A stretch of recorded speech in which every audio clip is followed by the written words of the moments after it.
This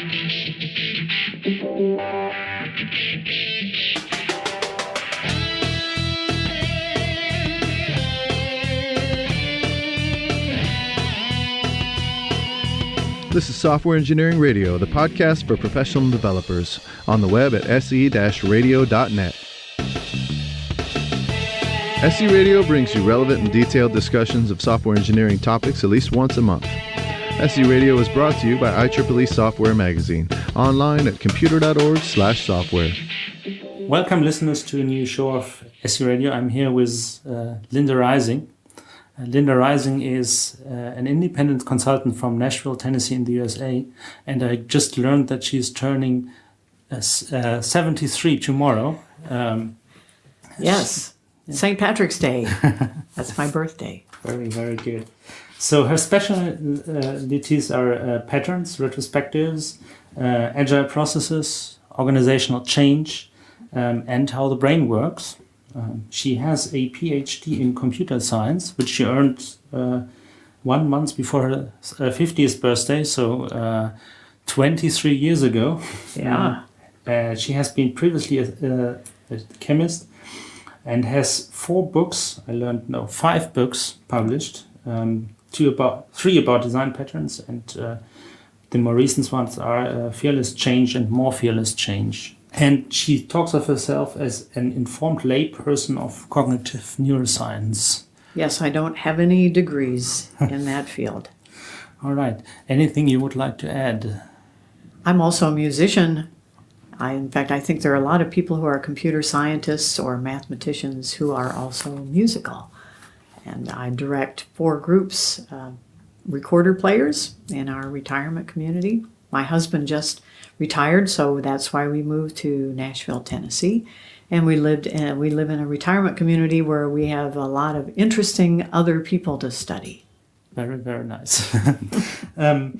Yeah. So you have already been on 2 shows on SE Radio, which is show 105 on retrospectives, which is actually the show which introduced me to retrospective and thereby changed my life. Oh my, thank you. And her book, Fearless Change, the first one, has been the topic of episode 193. Okay. 139. And actually we should mention that we are recording the show during AceConf, and which is a very nice conference in Poland. And the organizers of this conference were so nice to provide us with this room. So you have a quiet room for this recording. Yeah. With that being said, I think we could start our show.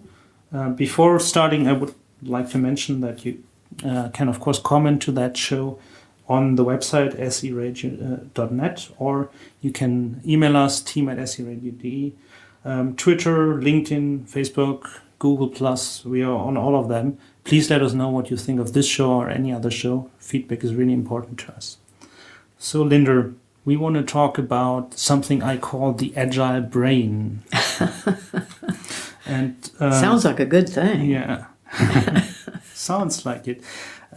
So I know you start your talks with a disclaimer. Why is that so? Well, it started as a joke because I feel that I'm talking outside my area of certified expertise.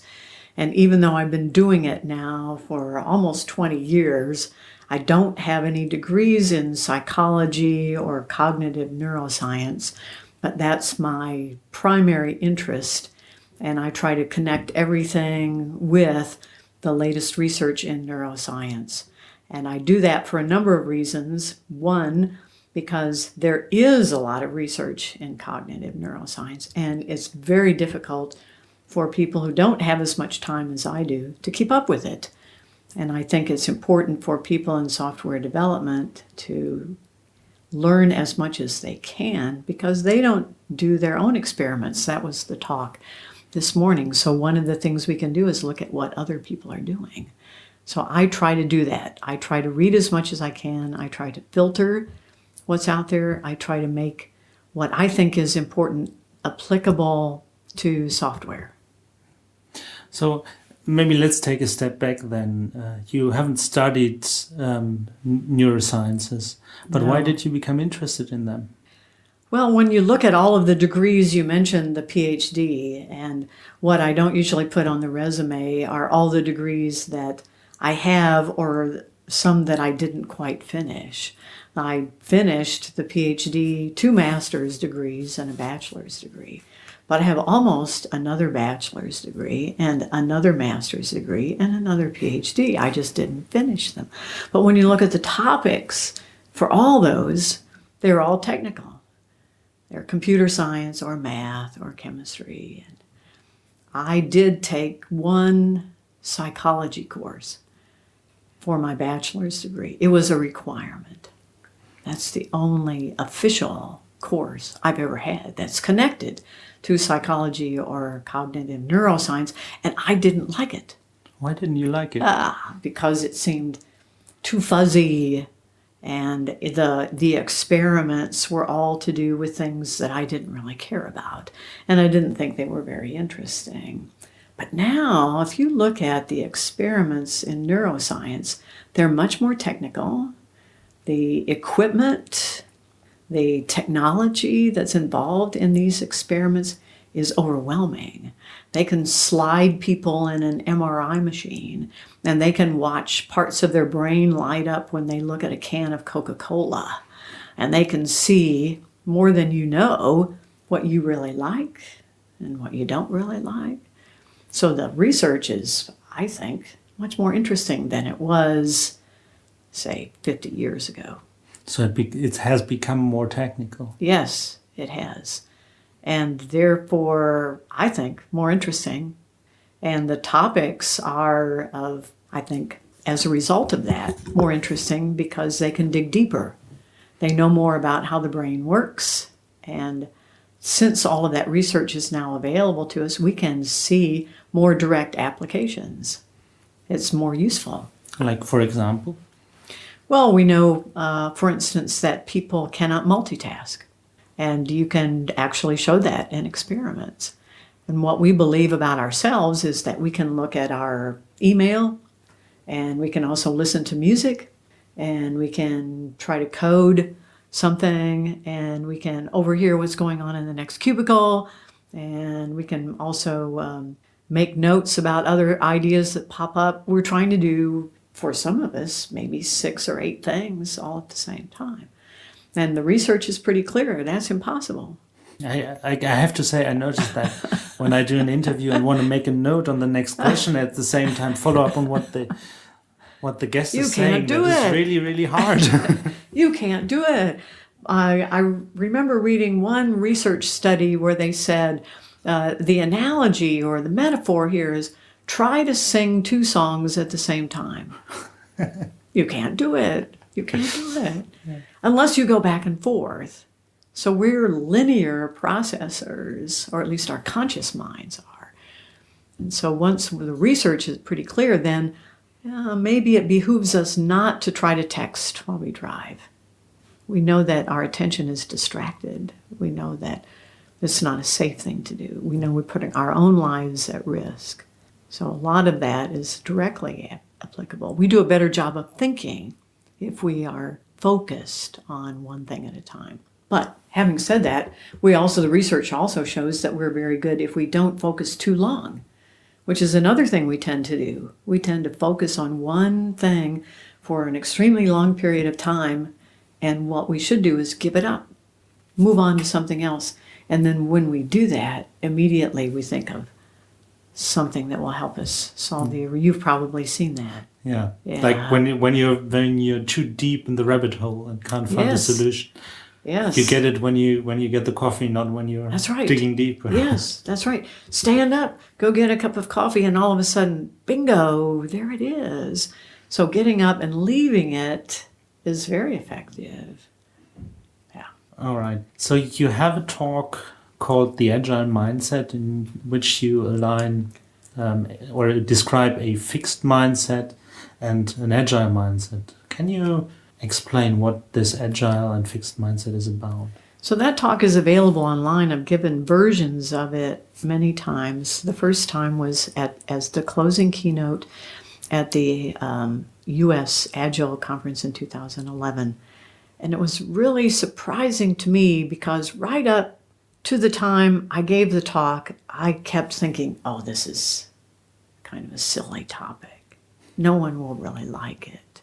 It will be one of those weird talks, and I will give it once, and that's it. I saw that, and you actually said, I'm always the one who has to give the weird talk. The weird talks. Because I think I have wide-ranging interests, and I do find strange connections. Well, sometimes they work out, sometimes they don't work out. And I remember thinking, oh, well, it's the closing keynote. Nobody's here. Everybody's gone home. Nobody stays for the closing keynote. And that result of that keynote has been so surprising to me because it's definitely the most popular one. I'm still giving it.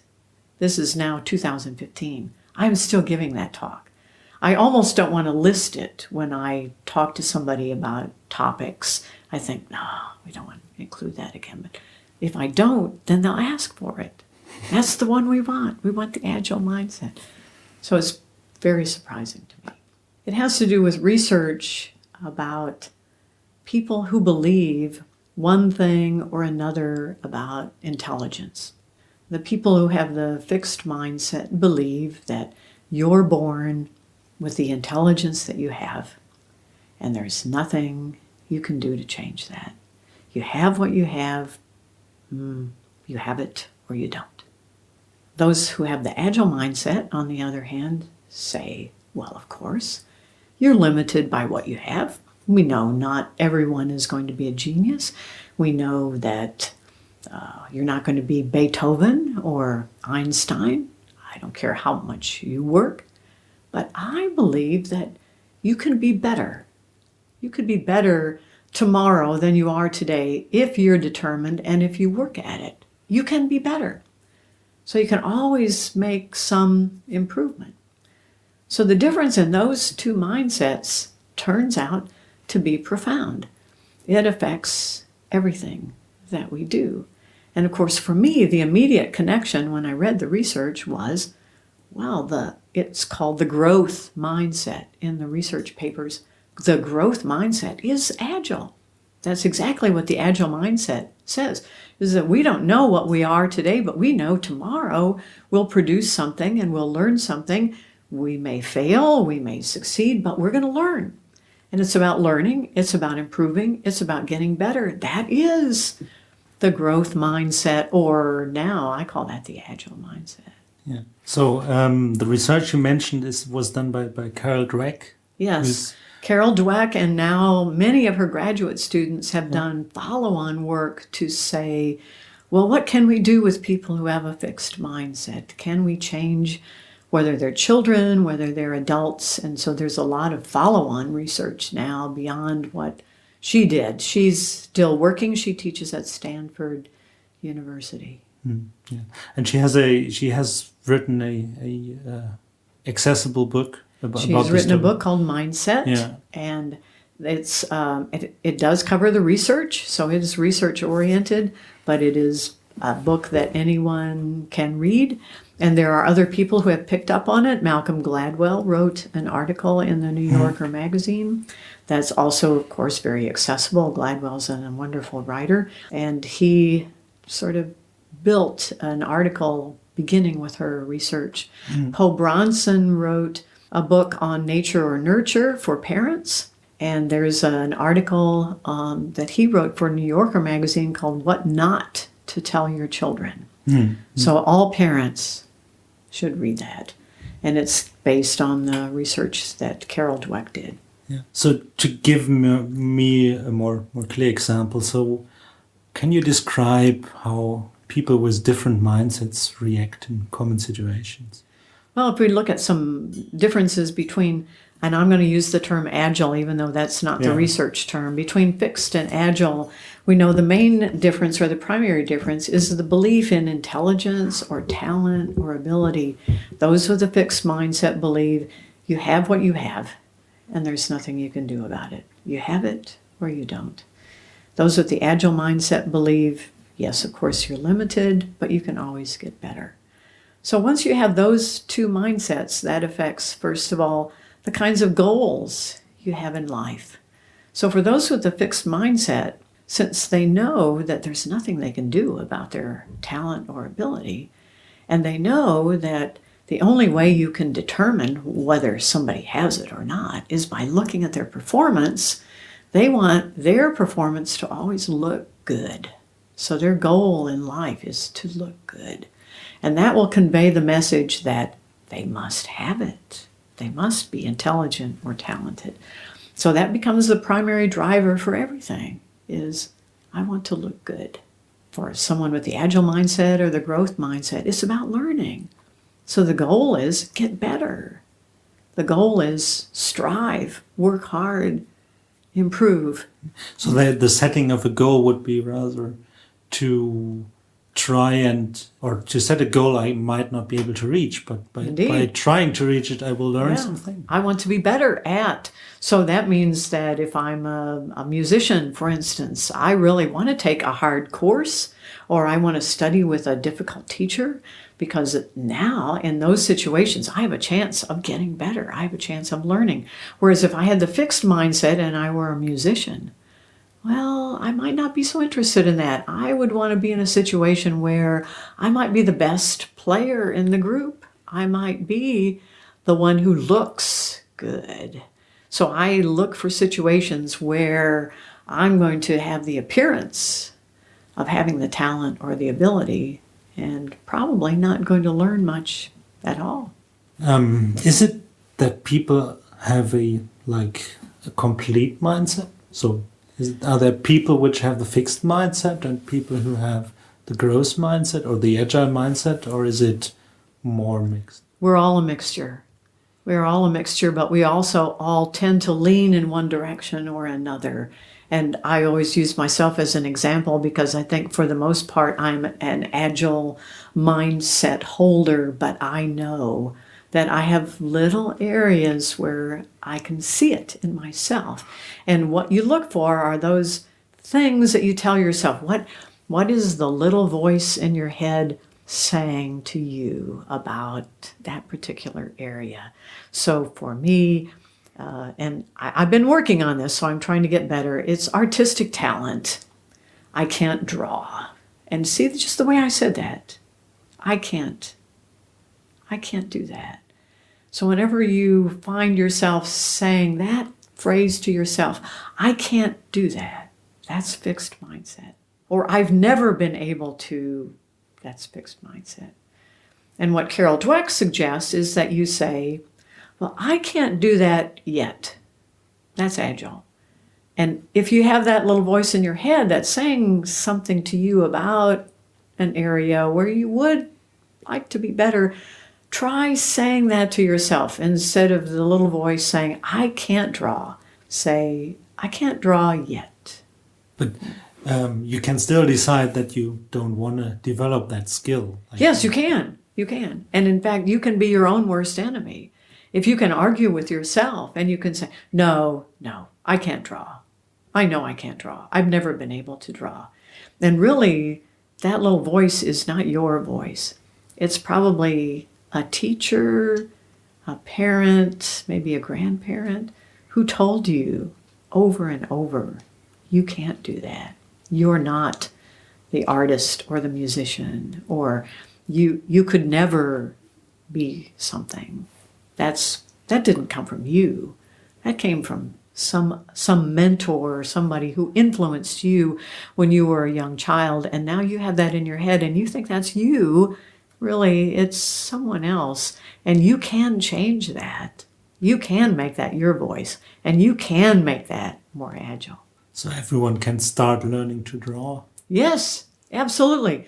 So I have now a lot of books, because since I said that, I've been asked that question many times.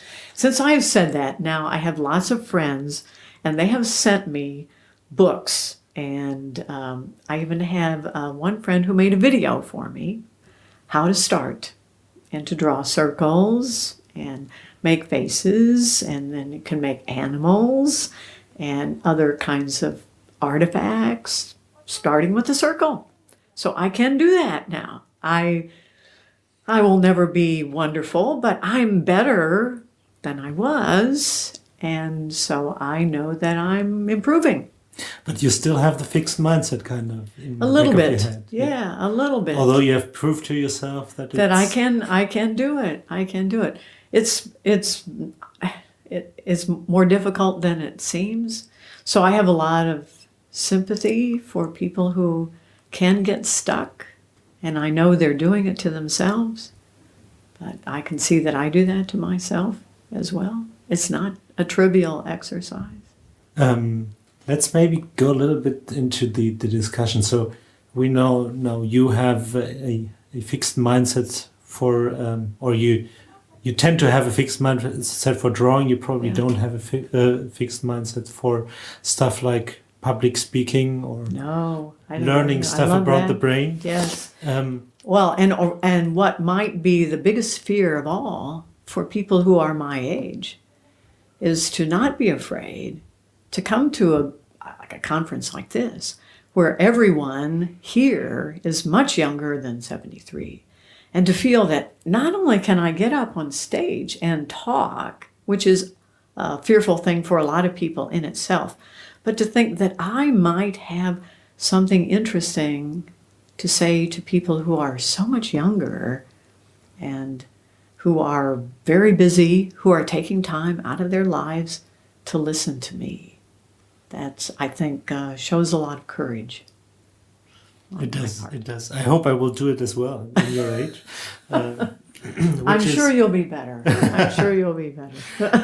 I can't promise you I will try to be better. I can't promise you if I will be better. But if I want to self-assess myself, how could I detect if I have the fixed mindset or the agile mindset? Listen for those voices. Listen for those voices. And how do you describe other people? And if you find yourself labeling other people to say, oh, well, obviously they are talented. They have it. That's fixed. And I don't. That's the fixed mindset. So you listen for the words that you use. And if you start saying, especially if the pronouns are, well, he can do it. I can't do that. Or he's the wizard on the team. He's the one who can always find the difficult bug.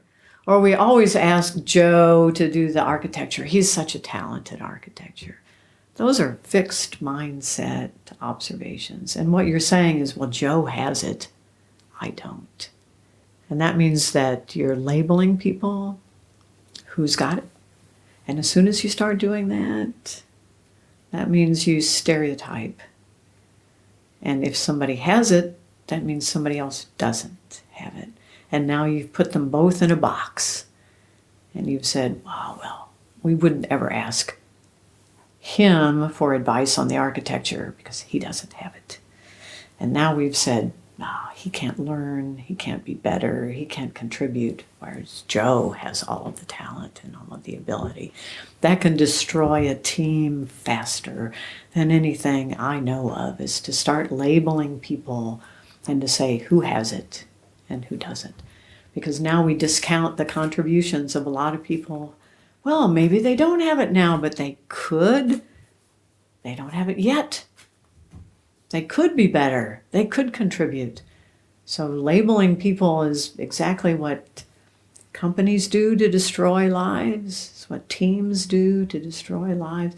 We do that to each other. We make our lives smaller. Sometimes we do those to people we love, like our children.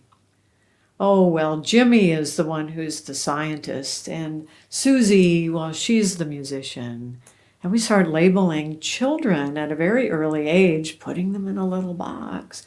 And now we're becoming the voices that they'll hear years later as an adult to say, oh, well, I can't do that.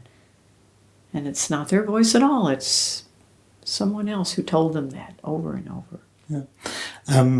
So until now, you have always outlined the negative examples for creating a fixed mindset, like you can't do that.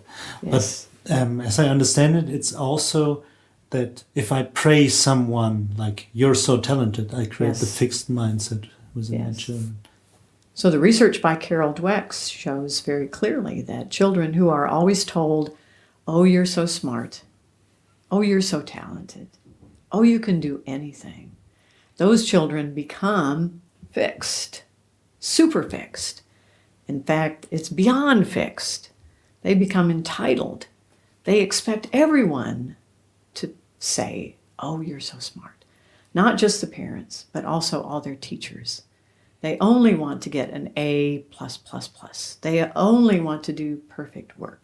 They only want things to be absolutely right. They never want to make a mistake. They never want to fail. They never want to come in second place. So they have to get the blue ribbon. They have to win the gold cup. They have to get the shining star. And that's the same thing which happens to architects you call wizards? Yes, exactly. So they become fixed as well.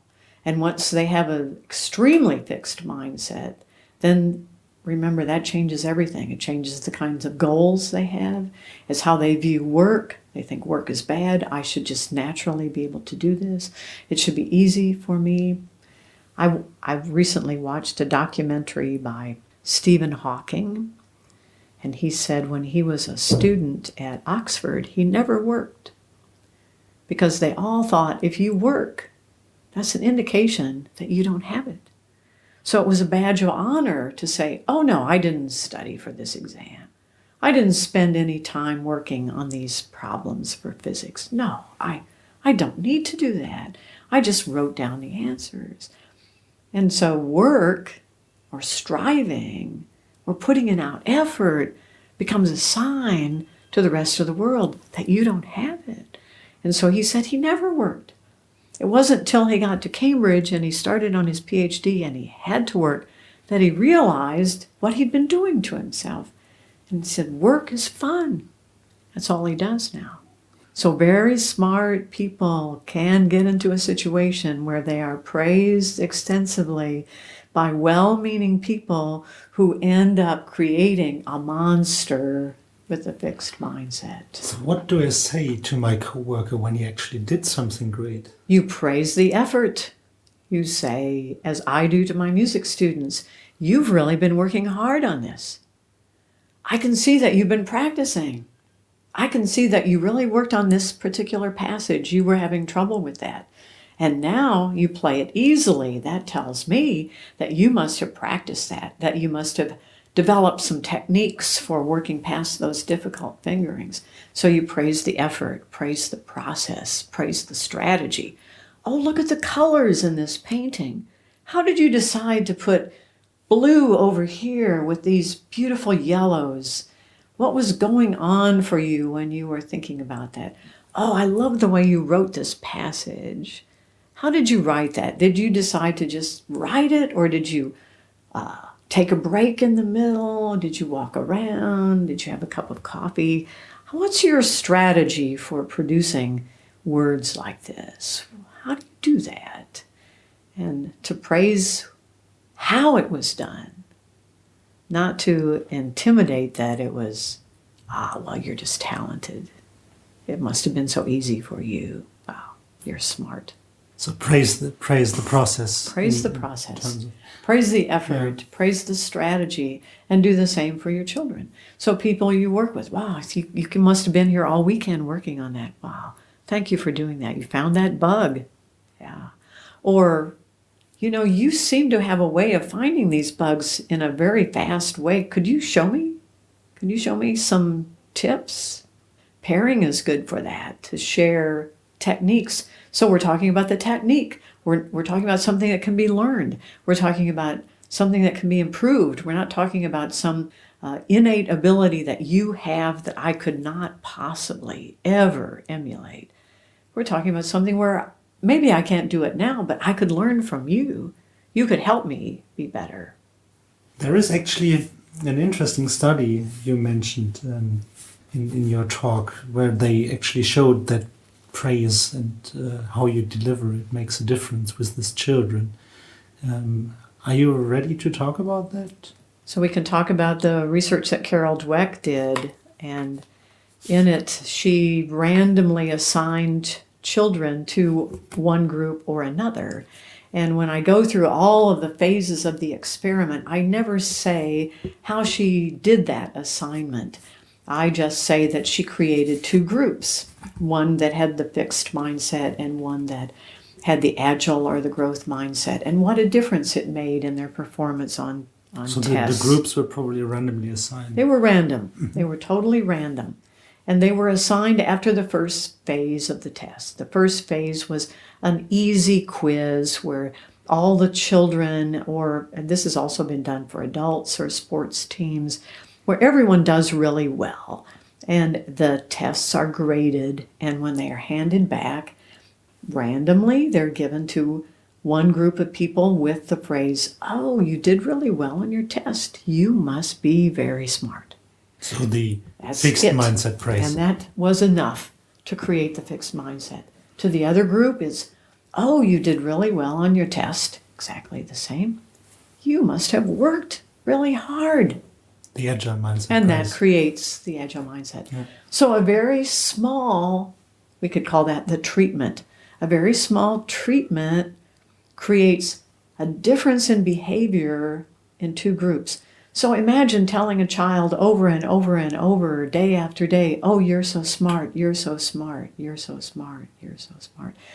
If in the beginning of this experiment it can have profound results just saying that once, what must it be like to do that to a child every day?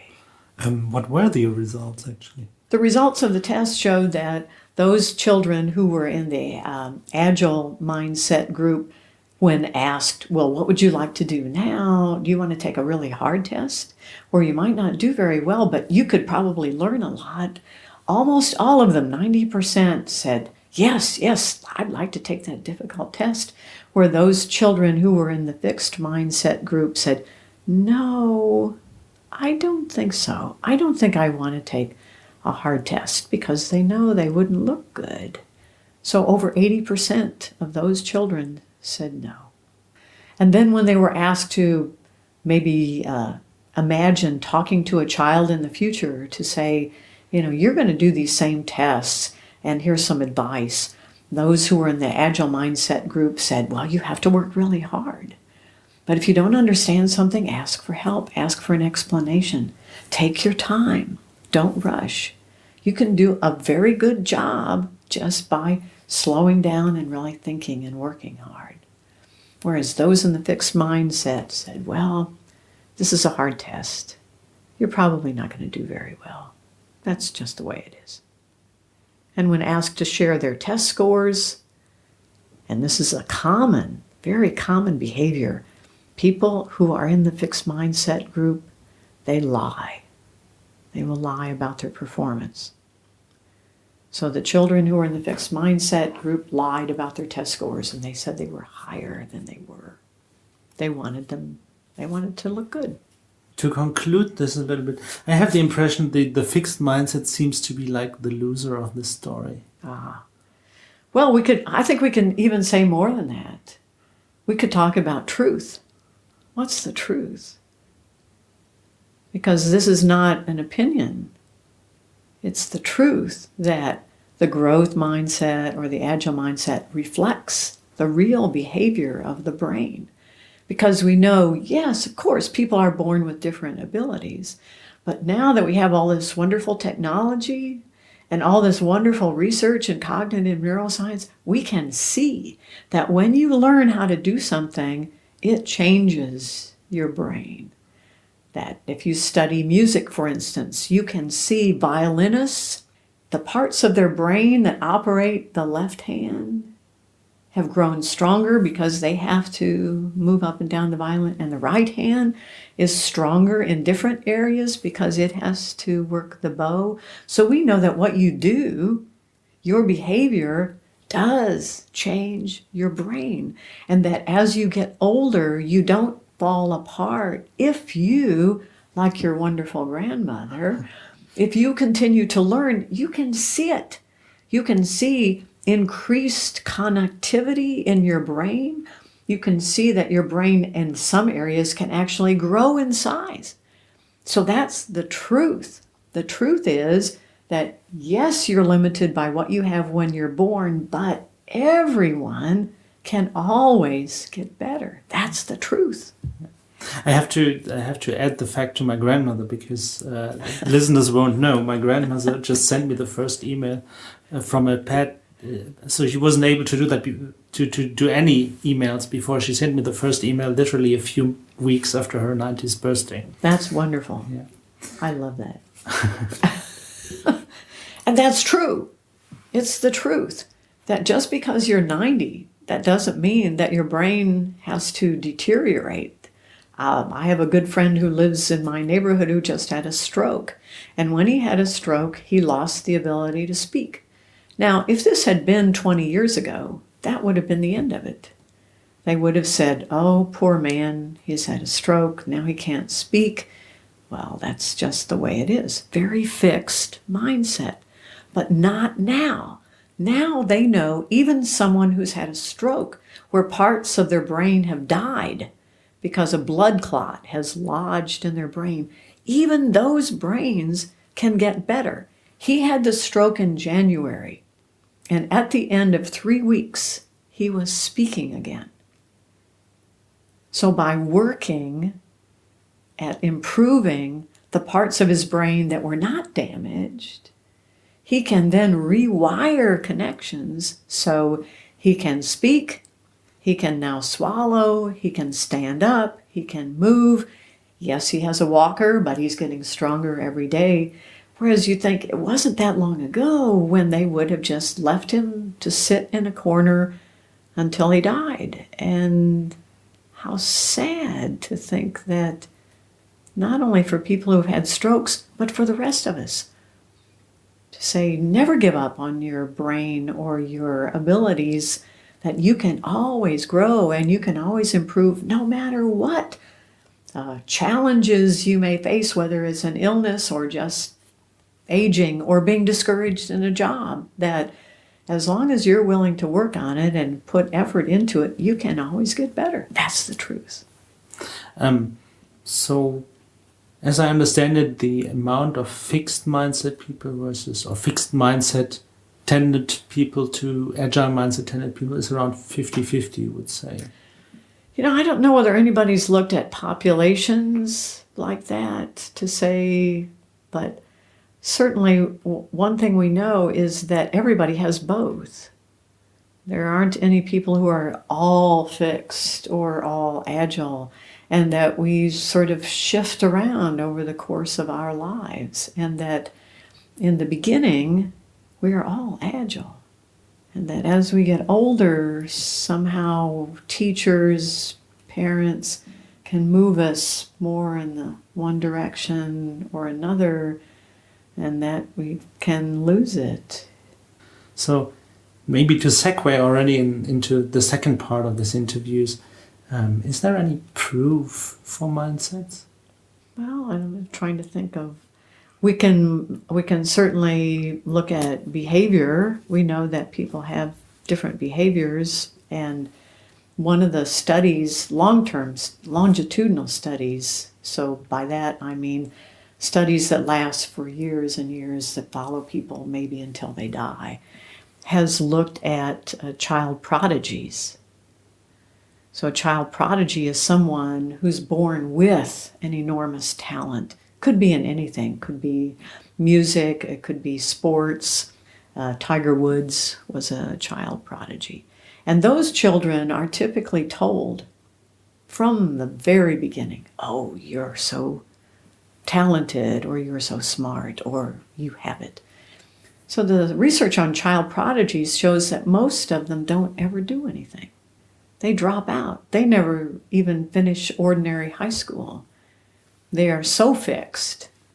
They've been put in a box by all of the people around them and these enormous expectations that you're going to be a champion tennis player or a champion violin player or whatever it is, that they never do anything. So when you look at people who do succeed, like Tiger Woods, that's not what his parents told him. They said, hey, you can get, your swing needs some work. Get out there and work. It was about work. It was about effort. And so the study on child prodigies, who ought to all be successful because they are born with exceptional abilities, and to see that most of them never do anything. They never do anything. So in conclusion, if you have a talent, you should develop it. Yes. Otherwise, it's not worth anything. You can't just say, oh, I was born with this, therefore I don't have to do anything. I was born with it, so I don't have to work hard. What Stephen Hawking told himself, he was obviously a prodigy. He was a genius. And for a long time, he didn't do anything. And it could be that if he hadn't had his illness, which really is the thing that turned him around, maybe he never would have. But suddenly he realized, I'm going to die. He was given his diagnosis of ALS pretty early in life, and they said, you're going to die in 2 years. And he had some things that he thought he wanted to do, and he thought, I better get started. And so he realized he had to work. So if he didn't have, I would call that a wake-up call. If you don't have a wake-up call, so that's evidence, I think, for fixed mindset and how destructive it can be, that even among the very talented, if you believe you don't have to do anything, you never achieve any success at all. All right. So let's switch topic at this point. This morning you talked about experiments, scientific experiments. Why are scientific experiments important?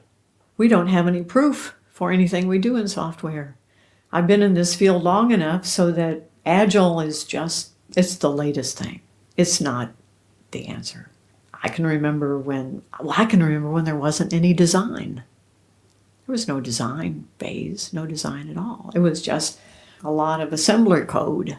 And it was, I don't know, have you ever seen one of the printouts from a machine where, it goes on for miles? And so when you're trying to find something, you've got a big stack of paper like that, and there's no way of finding your way around in it. So you say, okay, I think the problem is here. So you put your finger at that point. And then, then a few pages, it says go to, I better I'll put this finger in here. And you have to keep track. There's no structure to it. Yeah. There's no module, no labeling. It's just a bunch of go-tos that tie together assembler instructions. So there's no design. And then design appeared. And we said, wouldn't it be better if we had a programming language to support this, where we could say, well, here's a sort of a piece of the program. Why don't we say that does this, and we'll call it something? And everyone's like, wow, this is revolutionary. It's going to change everything. Well, it did. It did. But it didn't solve all our problems. And then we need structured things. So we had all the structured approaches. We had structured design, structured analysis, everything's structured programming. Structured programming. Oh, isn't this wonderful? This will make our lives so much easier. And well, it did, but it was just an evolutionary step. And for every point along the way, everyone agreed, yes, things are getting better. Yes, we think that this is the right way to go. But do we have any proof for this? No.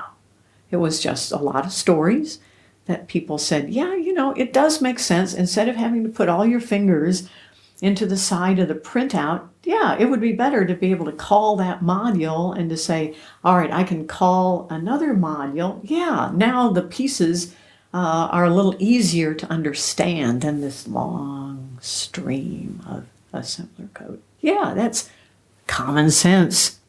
Common sense. But that's all we have. We have no scientific proof. We never do experiments. We never compare the behavior of two teams randomly assigned. We never do that. It's not a scientific discipline at all. It's not a science.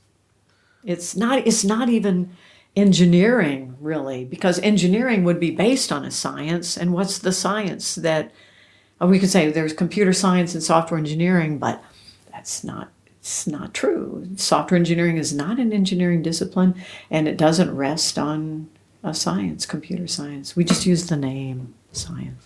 Why is common sense not enough? As the story I told this morning, I get that all the time. Well, it's just common sense, Linda. It's just common sense. And the story that from this morning's talk was about using leeches, that doctors used leeches on human beings for over 2,000 years.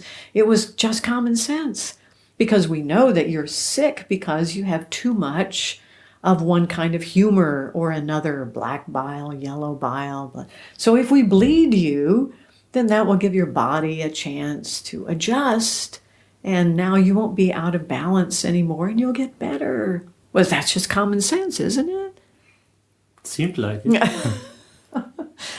So we have a lot of behaviors, not only using leeches, but other things that we do that are common sense and are never questioned. Just because everybody does it, that doesn't mean that it's the right thing to do. It's just common practice. So that's what we have. We have a bunch of common practices, and we move from one set of common practices to another, and we say all along, well, this just makes sense. It's just common sense. When really, if we did some randomized controlled trials, RCTs, we could see for ourselves. Even in Agile development, we're still arguing about some things that we have argued about for decades. Should we do some kind of code inspection as well? Or is the testing enough? What would a randomized controlled trial for code inspection look like? You'd have to have 2 equivalent teams randomly assigned. We never do that. If we ever do any kind of prototyping or proof of concept, we handpick those people. We never just say, okay, it looks like Fred is going to be on that team.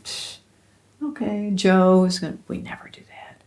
We handpick those people. That's why prototypes or experiments that we could call, they're not really experiments. They're people who want to be on, pick me, I want to be on that team too. So it would be randomized, and they would be equivalent. This team is equivalent to this team, and we randomly assign people, and now we would have the same project, and we would have everything else the same, except for the one variable we're trying to tease out, and then we would have some way of measuring. And what would that be? We're not even very good at I remember when I was talking about design patterns, and a manager came in and he said, Linda, he said, if we start doing design patterns, will we be better? And I said, well, how good are you now? On a scale of 1 to 10, are you a 3 or are you a 10? How good are you? Well, didn't know. So even if we did the experiment, how would we measure?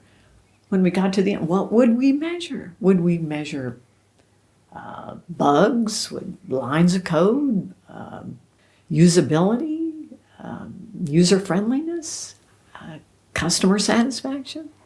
I don't know. We'd have to have a concrete objective measure to say clearly in this version of the experiment, this practice is better than that practice.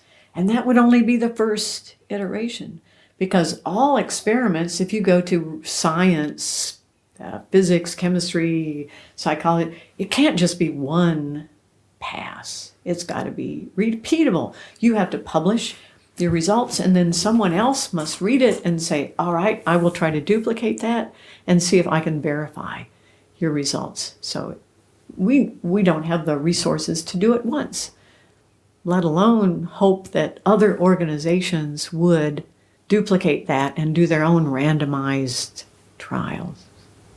What would be a way to introduce that into the industry? Because apparently no one is doing it at the moment. I think the way we're doing it now is a pretty good way, because what I've done with retrospectives is to say to my teams, we're not going to really go back and do 5 whys and dig out all the problems you had.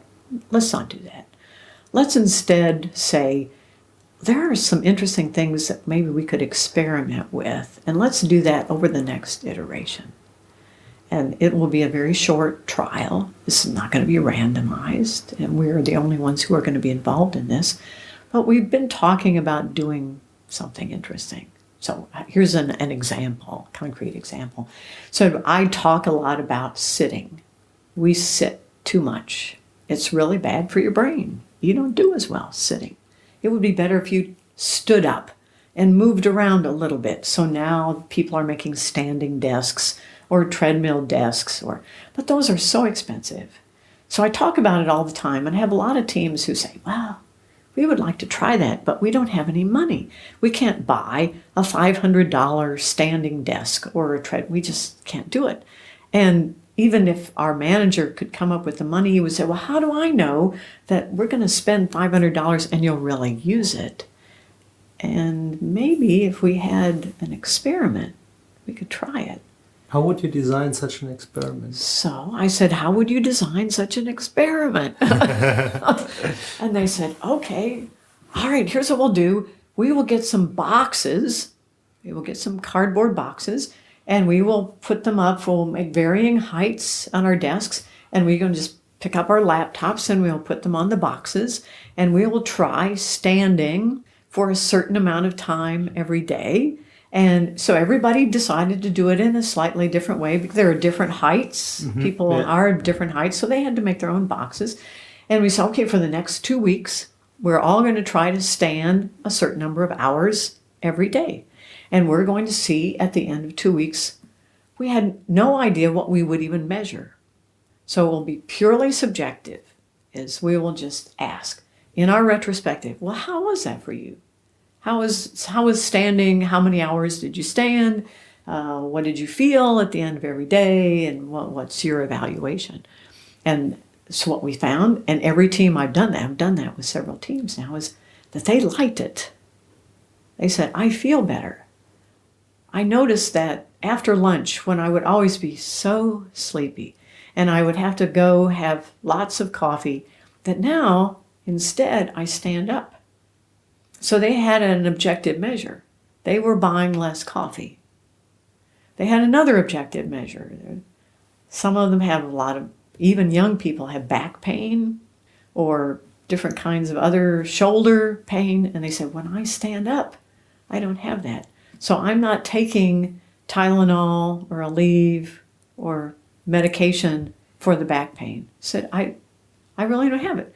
Or it's so diminished that I don't really need it. So we really did have some objective measures.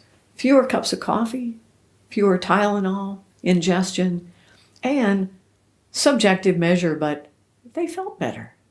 Did you define these measurements before you? No, we didn't. Or no. Afterwards? We just noticed afterwards, because in the beginning we had no idea what was going to happen. And that's kind of like a magic thing, that if you just set up the idea of an experiment and you say, we don't really know what we're going to measure, that they will emerge. In many cases, there'll be things that will come about. So another little experiment we did is that the people who are in charge of the facilities would not move our desks. In Germany, someone would argue that it's illegal to have working on boxes. That's right. Yes, I can see that.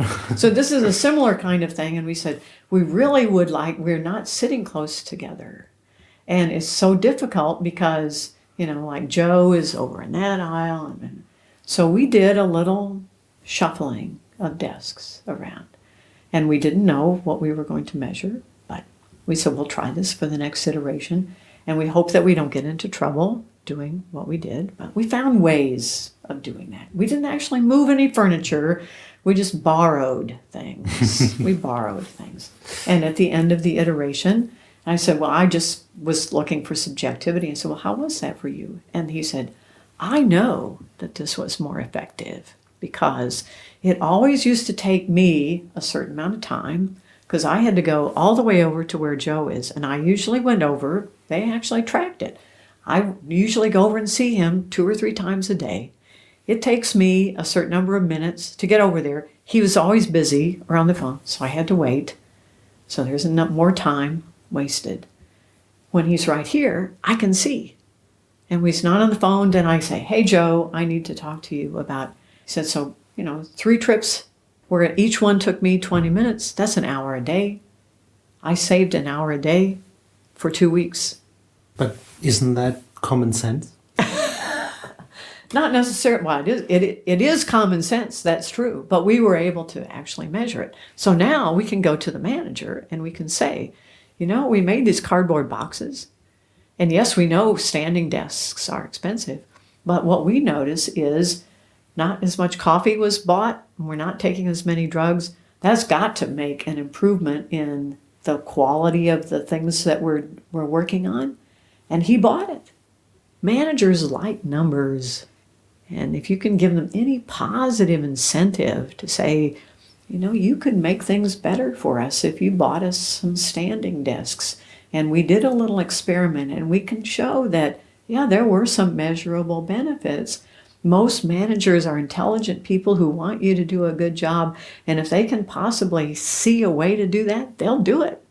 So we could argue the time for the other one. Say, we saved an hour a day in communication overhead by just having Joe here instead of having him on the other side of the building. Couldn't we move Joe permanently? Couldn't we do that? Yeah, I'll bet we could. How do you start getting the team into an experiment mindset? Because when I go into retrospective, oftentimes I have the feeling people always propose an action item and immediately take it up, but never see it as an experiment. Well, you could call it an action item if you want, but my experience is that they think it's fun. Retrospectives can be boring. I get that a lot. Well, here we are again. It's the same thing. What worked well? And then we never get anything done. The action items, well, sometimes we do them, sometimes we don't do them. But experiments, wow. And along with that is what I call the real-time timeline. So instead of waiting to the retrospective to do the timeline, we do it as it happens. And when the timeline goes up as it happens, often I tell them that they should be reading what goes up and they should send that over to their unconscious mind and let the unconscious come up with some ideas for experiments. And so this is continuous retrospection, not just waiting until the end. And it's also taking advantage of the power of the unconscious mind, which can come up with all kinds of wonderful ideas. Instead of sitting consciously in a room saying, we have an hour to come up with some action items, and we know how slow and deliberate and what's another way of putting it? Deliberate the conscious mind is. It's so limited. We need to hand more over to the unconscious mind, and this is a way of doing it. So if they know that's the way things are going to be done, then as they're building the timeline, they're thinking, maybe we could think of a way, I'll sleep on it, and then let it go. And then a couple of days later, I've got it. Why don't we try? So it's a different mindset, if you will. The mindset of saying we should always be looking for little tiny things to do better. We don't have time for big major upheavals, but just some little tiny things. And maybe like the standing desk. I don't know how to do that, but somebody else on the team might say, I've got an idea.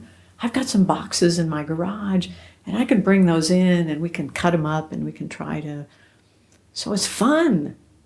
It's a fun thing. So if I listen to that episode and want to try starting with that, what would the first step be? The first step would be to say, we're going to do real-time timeline now, instead of waiting until the end. And then as we build the timeline, we're going to constantly, so this is continuous. We should all be moving toward flow anyway, continuous.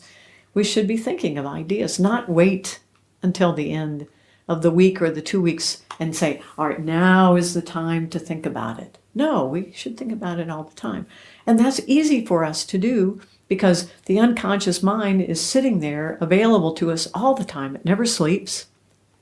And it can come up with the most amazing creative things, and it can multitask. The unconscious can think about a million things all at the same time. So giving it one more thing, it's nothing. no burden at all.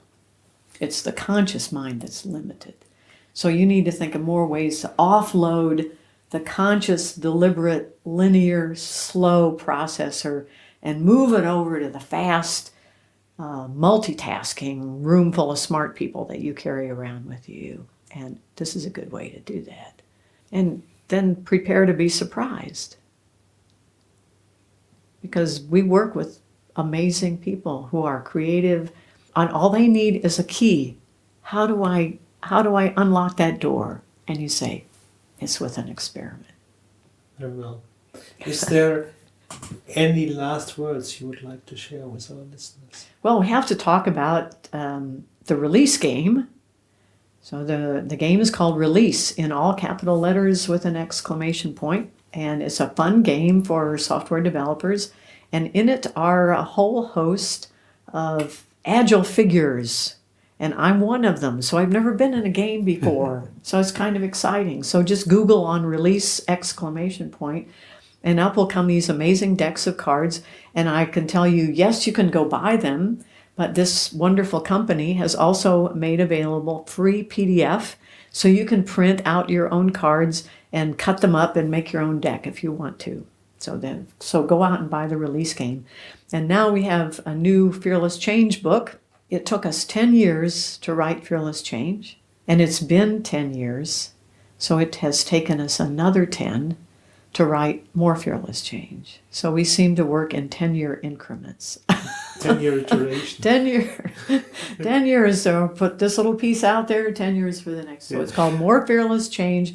It has 15 new patterns and what we call insights into the old patterns or the original patterns, so that we can tell you what we've learned over the last 10 years of using those patterns. So it's now out. It's now available. I just gave away my first free copy at the conference today. I'm definitely going to read that. Where can our listeners find out more about the brain, the stuff you're doing, and about you? We were going to talk about podcasts. Yes. So I love podcasts. I do read. I read real print magazines and real print books, and I also have things on my Kindle. But my primary source of information for just about anything is podcasts. So my favorite all-time brain podcast is called Brain Science Podcast. And it is a little technical. It's pretty heavy duty. The moderator is a physician, and so she can speak to medical terms. And typically what she does is interview the author of a book about neuroscience. So you can listen for typically an hour, and you can hear whether the book is something you'd like to read on your own or not. So it's a good guide into the current literature. So I recommend it highly. I also like to listen to Radio Lab just because they cover such a wide variety of topics, and it's so well done. The same thing is true for Freakonomics, another one of my favorites. Well done and interesting and just completely entertaining. Scientific American publishes several podcasts. They're all 1 minute, 60 seconds. That's a challenge. 60 seconds. So there's one on science, just science. So it's called 60-Second Science. And again, you get to hear a little snippet about some scientific finding. And if you want to follow up on that, then you can read the paper. Otherwise, it's interesting information. There's one called 60-Second Mind, and it's about cognitive neuroscience. And again, you hear about some interesting finding, or you say, oh, I'm not so interested in that, I can ignore it. There's also an interesting podcast called 99U and Humano Technical, Humano History, and I spend a lot of time listening to podcasts. Well, and Software Engineering Radio. I guess our listeners know that. I guess they do. So how can people find out more about you? Well, you can go to my website, lindarising.org, and I try to keep it up to date, but I don't always succeed. Or what I find is a good way to see what I'm doing is just Google on Linda Rising, and almost all conferences now are videotaping presentations. So all the presentations that I have given are out there, and they seem to be freely accessible. And I think it's a good thing to go to conferences, yes, but there are so many conferences. InfoQ has an enormous amount of information, a lot of talks there that have been recorded. So we have a wealth of information, don't we? We're lucky. Yes, we have. And to all the things you mentioned, we will prepare show notes so people don't have to dig it out. Great. Yeah. Okay. Then I would say thank you very much for being on the show. It's been my pleasure. We always like to have you here. Thank you. I would like to mention that we are looking what you listeners think of this episode and the other episode. So go to se-radio.net and leave a comment. You can use the email address team@seradio.net. We are at SE-Radio on Twitter, and we are Software Engineering Radio on LinkedIn, Google+, and Facebook. So that's for me to say thanks for listening. This is Johannes for Software Engineering Radio. Goodbye.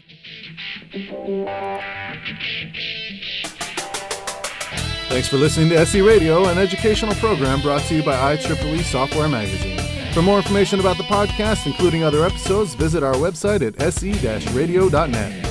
To provide feedback, you can write comments on each episode on the website or write a review on iTunes.